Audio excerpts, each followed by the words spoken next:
Assalamualaikum warahmatullahi wabarakatuh. Berjumpa kembali dengan pembelajaran informatika pada minggu keempat. Sebelumnya kita akan membahas tentang kuis pertemuan pada minggu yang lalu. Sebutkan minimal satu kelebihan dan kekurangan masing-masing topologi jaringan. Yang pertama, kelebihan. Kelebihan topologi bus adalah irit kabel, kemudian kemudahan dalam instalasi jaringan, kemudian topologi ring eh, lebih mudah dalam menghindari collision atau tabrakan data. Kemudian topologi star bersifat fleksibel, artinya kemudahan dalam melakukan deteksi kerusakan pada jaringan. Kemudian kemudahan dalam troubleshooting sama ya.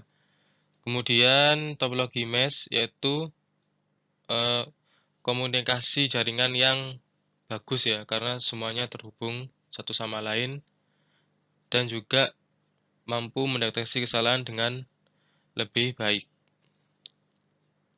Selanjutnya adalah topologi extend star atau perluasan dari topologi star. Kelebihannya adalah dia jika mengalami kerusakan maka tidak mengganggu host yang lain atau komputer yang lain, karena seperti topologi star sendiri, jadi ketika ada jalur yang pertama rusak itu tidak mengganggu pada jalur yang kedua. Selanjutnya kelebihan dari topologi hierarki atau topologi yang seperti pohon faktor itu ya, itu juga mudah dikembangkan. Kemudian kekurangan dari masing-masing topologi tersebut. Yang pertama, topologi bus memerlukan repeater atau penguat sinyal untuk jaringan yang jaraknya jauh. Topologi ring pengembangannya lebih kaku karena cuma melingkar gitu aja. Dan kerusakan itu dapat merusak seluruh jaringan. Jadi ketika satu komputer itu kena masalah, maka seluruh jaringan itu tidak dapat mengirimkan paket data. Selanjutnya, kekurangan dari topologi star.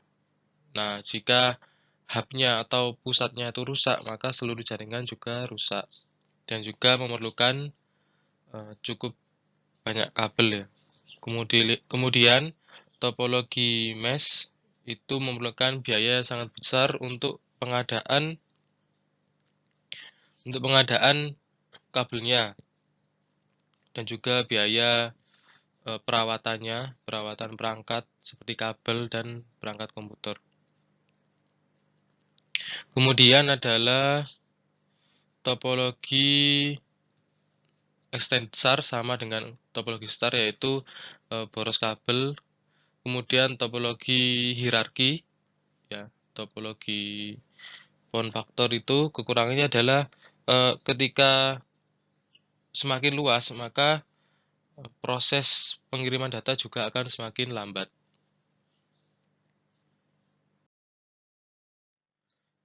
Baik, pada pembelajaran minggu keempat ini kita akan membahas tentang perangkat jaringan komputer. Ya, kita akan membahas satu persatu perangkat-perangkat apa saja yang digunakan dalam suatu jaringan komputer.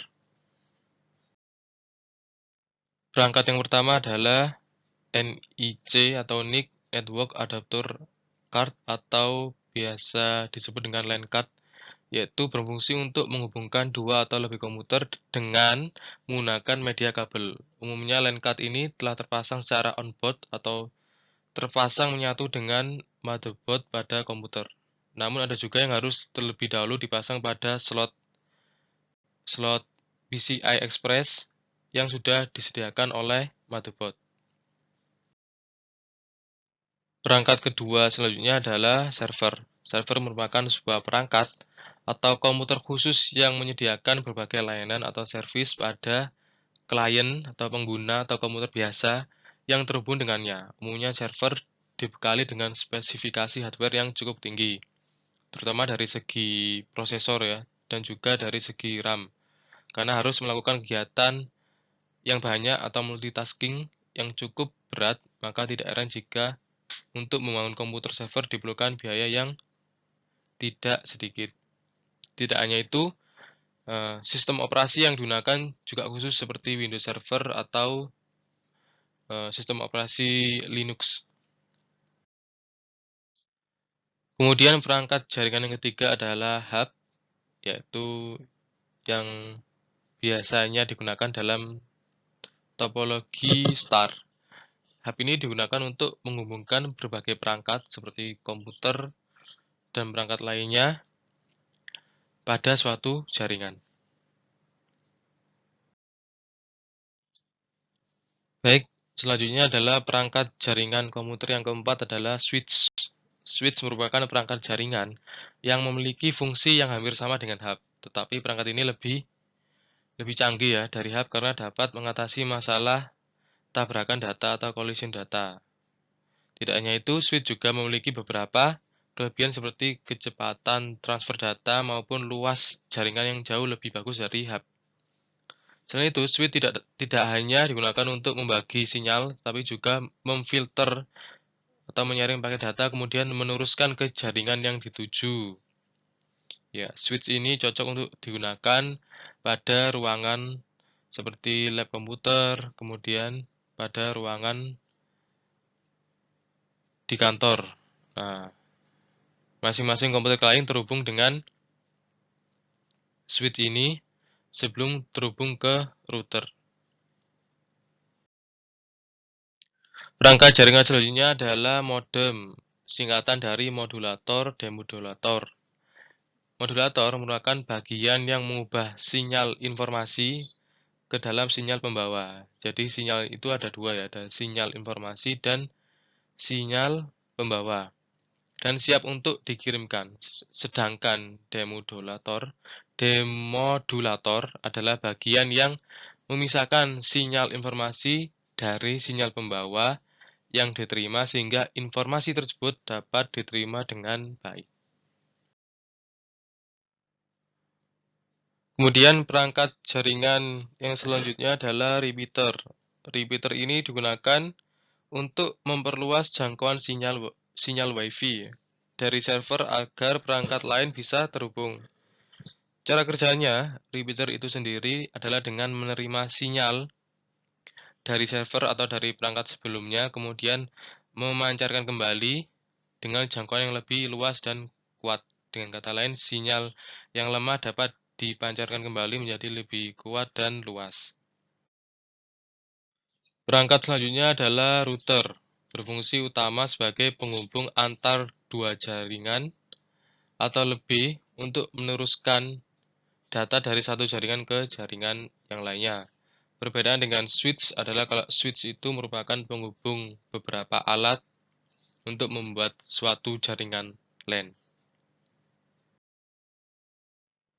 Perangkat jaringan selanjutnya adalah kabel jaringan, merupakan media transmisi berbentuk kabel yang digunakan untuk menghubungkan dua komputer atau lebih untuk saling bertukar data satu sama lain.